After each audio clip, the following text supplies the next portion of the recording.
I've been doing a lot of work upgrading my off-grid or power outage energy plan in the last year or so. I started out a couple of years ago with one single 100 amp hour battery and a couple solar panels. And a lot of you probably know that doesn't amount to a whole lot. Since then, I built a couple of battery boxes, which have actually turned out pretty cool, my own DIY power station, and even bought an inverter generator to top everything off, and installed this transfer switch right here, which runs off my EcoFlow power station. So in this video, what I'm gonna do is show you how I put this together, how simple it is if you wanna do something like this. It can get a whole lot more complicated, but this one is pretty simple. And I also want to share my first impressions of this Temgo battery right here, this 300 amp hour self-heated battery, and give you my thoughts on it. Not necessarily a review, because I don't think you can review something until you've used it for a while. So maybe next year after I've used this, I can do an actual honest review about this battery. But when Temgo got a hold of me, or Temgot, it used to be Temgot, I believe, when they got a hold of me about reviewing this battery, this was sort of the catalyst for me putting this system together. It was a perfect opportunity to do something I've been thinking about for a while. I also have plans to upgrade this in the future. This right here is only about 4 kilowatts of energy, and I want to be able to store about 10 kilowatts at very least, and be able to generate 3 or 4 kilowatts on a daily basis. So this is just the beginning steps of what I plan on doing in the future. I have a lot of room right here where I can put things. So this is step one of that. And I'll be doing videos, I'm sure, in the future as I build this up. So before I jump into putting this all together and go through step by step how you can do it and what might work for you, I wanted to give you my thoughts on this battery first. This is a 300 amp hour LFP battery. Lithium iron phosphate batteries are the best chemistry these days. They are the safest chemistry these days. As a matter of fact, a system like this, the battery is the least of your worries as far as fires are concerned. The wiring and how you put your system together are the major concern.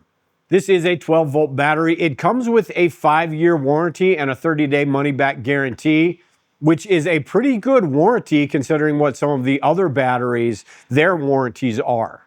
This battery is IP65 rated, which isn't, you don't want to keep it outside or anything, but it is nice and water resistant. This weighs about 65 pounds, which really isn't too bad. It's got the handles right here where you actually move this around. It is doable. They are a little bit heavy, but you wouldn't expect much less in a battery this size. It does have a touchscreen display on top and an app for monitoring. Both of the touchscreen and the app tell you about the same things. The touchscreen on top is pretty neat because it's got 3 different screens where it tells you what's going on. You have the first page, which is the battery current, the voltage, what the usage stats, and the temperature of the battery itself. You've got the second page, which is you can turn on and off the charge and discharge, and I'll go through that in a bit, and any warnings or errors you might have. And then the third page is just the different voltages of all the different cells in here, which if you are troubleshooting, most of the time you'll never need this, but if you're troubleshooting, this would come in really handy. And all of these same things can be found on the app, so the app is pretty useful as well. Now this battery, the reason I can keep this in my garage is because it is self-heating and it's got low temperature cutoff, meaning that if it gets below -4 degrees Fahrenheit, the battery will shut down. That is pretty cold, and it'll never get that cold here in the garage.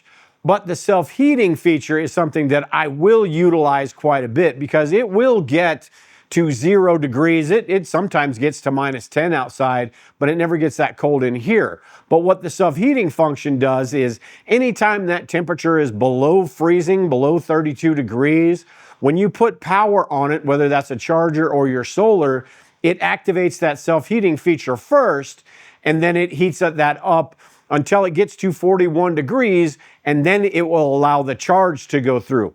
I've tested this and it absolutely worked perfectly. At 41.1 degrees, that charging feature kicked on. I had it hooked up to a 20 amp charger and it didn't accept a charge until it reached 41.1 degrees. So it actually works really well.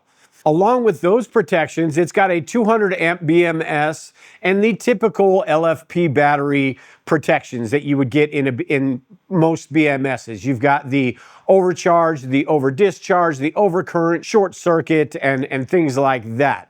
The BMS is what makes these LFP batteries so much safer than lead acid batteries and even your basic lithium ion batteries. The BMS will shut everything down before it becomes an issue. And as far as the build quality goes, I do like the size of this battery. I've got a battery inside of my battery box, which is sort of a longer, narrower one. And this one is more of a rectangle, a fatter rectangle, I suppose. And the battery terminals are on the end rather than on the sides, which I like. For my setup, it works. Maybe it doesn't for you, but I do like that because they're closer together, which means it's easier to wire and easier for the setup that I've got here. Other than that, the build quality is the same. You know, it feels pretty sturdy. I'm not going to break this sucker open because I want to actually use this and be able to do an actual review in about a year from now. But the build quality seems pretty nice, and the handles and everything, it's put together really well. And as far as the price point, this is 3,800 amp hours. So this is about equal to 4 100 amp hour batteries, which they range in price, but some of the lower end models go for around $200. This right now, at the time of this video, is $560 some dollars, in that range right there. So it's a little bit cheaper than if you were going the 100 amp hour rate. But it's also, as far as form factor, you think about the size of 4 100 amp hour batteries, and this is a lot smaller, so it's got a smaller footprint than that. And when you think about that $500, $600 range right there, you think about some of these power stations that would be capable of doing the same thing as this. You have to also include the charge controller and the inverter and all of that. You're looking at maybe a little bit more expensive, maybe around the same, depending on what components you get. But the benefit of going a LiFePO4 battery like this and putting together your own system is you can change out the parts. Once your power station is dead, like this one that I've got down here, it becomes a giant paperweight and just a piece of junk that you have to figure out how to get rid of. When something goes wrong with this, whether it's the inverter, whether it's the wires, the fuses, you can change that part out rather than having to dump the whole thing or take it somewhere to get it serviced or open it up and cross your fingers. With this, you put it together, you know how it works, and you can figure out pretty easily what part is broken and just replace that one part. So you're not buying a whole new unit in the future. So at this price point, as long as this battery works well over the next year, I think it's it's the perfect price point for this battery. Again, there are some that are more well-known, there are some that are more expensive, but videos that I've watched and things that I've seen, this is a very capable battery to do the job that I needed to do out here, and I'm pretty confident that it's going to get it done. Now, with that being said, I did do a couple tests. The one I do on all the batteries that I get is a capacity test to make sure that it matches what they state. And when I did this test, I started at 100%, and then I drained this using a space heater at about 560 watts. Occasionally, I bumped it up to the second setting, which was around 800 and 900 watts, just to see how this inverter would work. And honestly, this inverter is going to get replaced very soon, but I'll go through that in a minute. This inverter is only about 86% efficient. So out of this battery, I got about 3.2 kilowatt hours worth of energy. And when you factor in the efficiency of that inverter right there, that's right around that high 3.8 to 3.9 kilowatts of energy. So this battery, it's spot on what it says. And this is something that's really hard to nail down because the lower wattage you use, the less efficient it's going to be. The higher wattage or higher amps that you use, the more efficient it's going to be. So running a space heater at 560 watts, this was right at what they state on their website. And one thing that I really like, but kind of confused me in the beginning, is the fact that you can turn off the charge and the discharge. A lot of batteries that I have, they don't have this feature. They're basically always on. I've got a Renogy smart battery that you can plug in a sensor and it will turn it in, it will put it in sleep mode basically, which is sort of the same thing this does. But other than that, most batteries are just always on. This one is pretty cool because you can actually turn the charging feature on, charging feature off, the discharging feature on and off. And the reason they probably do this is for when it's shipped, they don't want this accidentally shorting out. But for my situation, once I figured out how it worked, it's actually pretty cool because if, say you are working on this battery, if you turn those off, it takes the voltage reading at the terminals is basically, it's barely anything at all. So it's a lot safer if you're working on it. Now I plan on putting a power switch and an on and off switch, a breaker on this in the future, like I have on my battery box. But for now, this would be something that is useful. I'm still going to test it just to make sure, but it is pretty useful that you can actually shut those down. From a preparedness perspective, this is pretty cool because if you are storing this battery, you're not going to use it like me all the time. It's better to have that shut off so you don't have to worry about somebody accidentally messing with it and you know, causing problems and shorting out the battery or even causing a fire in your home. So it's something that is pretty cool, and I really do like that feature, and it's not available on a lot of other batteries that I've tested anyway. So it's a pretty cool battery. And I was impressed with it enough that I went ahead and did all of this work, and I trust that this battery is going to do just fine with all of this. But right now I want to go through how easy it is to set up something like this if you've never done anything, or maybe you just would rather have the power stations because it's easier, an all-in-one simple solution that you don't have to worry about all this stuff. After I go through this, you may change your mind a little bit. And even though I have this set up like this right here, it doesn't mean that you have to. There are a bunch of different options. I have a dolly that I put together, which is basically the same thing as this, a little bit more complicated, but that's something you could move around. I will be changing this here in the near future because after I just put this together, I noticed a couple things like the inverter I may want to put on the other side to keep all the wires and everything in there because I'd like to make a box out of this in the future. That inverter, Olimp, whatever, however you say that, is a piece of junk. So that will be replaced, but you can, my point is that it doesn't have to be exactly like this. You can do it however you want. But the components and how they're set up are all the same. It's just a matter of where you put them. So basically, this solar setup consists of 4 different parts. You've got these solar panels outside, and then you've got the wire that runs in, and it comes up to this charge controller right here. And this one is a Renogy charge controllers. Victron charge controllers are my favorite. There are a number of different kinds, but the main difference with charge controllers are the MPPT, the maximum power point tracking, and the PWMs, which are the really low cost ones that are great if you've got a small system, say 1 solar panel and 1 battery. But as you build, you're going to want something that's more efficient like the MPPT. They are much better than the PWMs and something that you would want to have. But after the solar panels go to this charge controller, then the charge controller goes straight to the battery. So you've got those 3 steps right there, which for some people, that's just fine. Say you've got DC appliances like this diesel heater right here that takes a little bit of power, and I can run that from the DC side. I've got motion lights outside that are DC powered, so they can go straight to the battery. So with those 3 components, the solar panels, the charge controller, and the battery, you're good to go for something like that.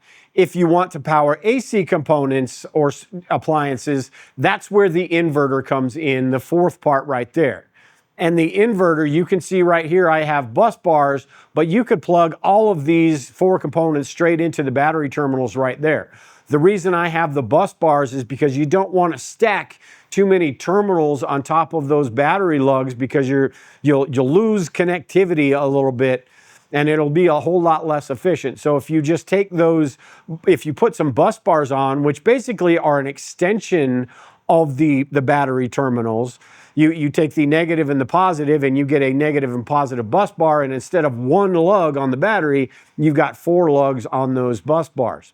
But those will allow you to plug everything in that you need. And you could even go 1 step further. If you need more things plugged in, more different lights and things like that, you could get a little fuse block to put on there and you'd be able to power those as well. But for this right here and right now, this is a really simple setup.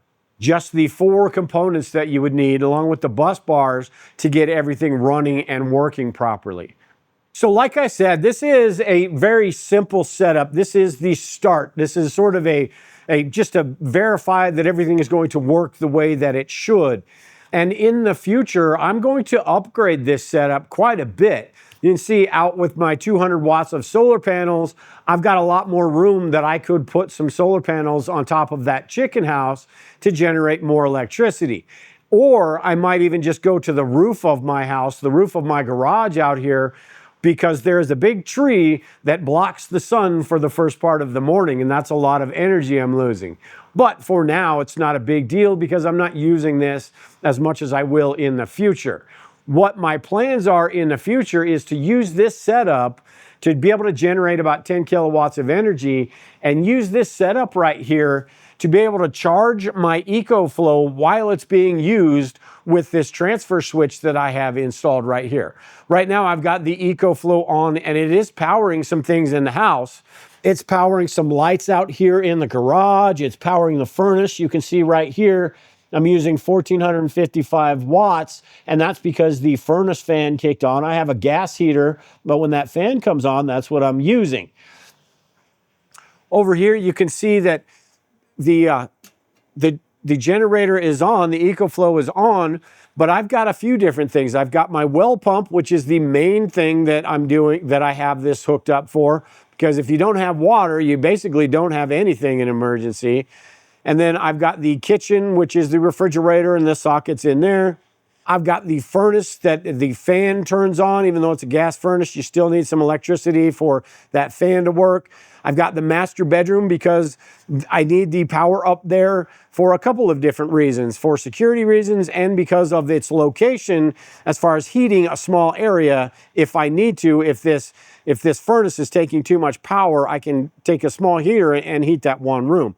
So my plans are to be able to store enough energy that I could use this EcoFlow for a day, 2 days. And here at the house, we use about 15 kilowatts of energy per day on average. In a situation like that, I would say 7 or 8 maybe max that we would use. So I'd need to be able to refill or keep this topped off. And having 10 kilowatts of energy would at least give me 2 days or so. Now, with the ability to generate solar power, if I could generate 4 kilowatts a day, that would help out quite a bit as well. And I could almost, at that point, keep this running indefinitely. As long as we were rationing our power and only using what we needed to, I could run that long term. So that's what my plan is out here. I don't plan on running the whole house on this. What I want is to be able to, if I need to, run the essentials in the house, which is the water, the furnace, if I need to. And if I can't run the furnace, I've got a couple of options, heating options that I could use to heat up that one small bedroom. I also did a video about heating options as well. It's a really good video, and you ought to check that out if you're interested in something like that. Gives you some really good ideas about heating small areas and what you should do in a power outage. But that is my plan for this right here. So in the future, I'll probably get a couple more of these batteries. If in a year from now, I'm really happy with this battery, I'll probably get a few more and put that system together. At any rate, with this battery, I'm really impressed so far with the way it's going to work. We'll see in the next few months, and I'll do a really in-depth review in a year from now, do some more testing, see how this capacity is compared to the 3.9, 3.8 kilowatts that it's got right now, and compare that a year from now and see how much it's actually dropped. It shouldn't drop any, but we'll see if it does. At any rate, if I didn't answer anything about this setup or this battery right here, make sure and leave a comment in the comment section below. I will leave the links to all of this stuff except that inverter right there because it's junk. You don't want it. It's really cheap, but it's junk. But I will leave the links to the battery and all of this, even the diesel heater right here and everything I talked about today. But like I said, if you have any questions or comments, make sure to leave them in the comment section below. Make sure you're subscribed to the channel as well and hit that bell icon to get notified whenever I do more videos. With that, take care and prepare, everyone. We will talk to you all later.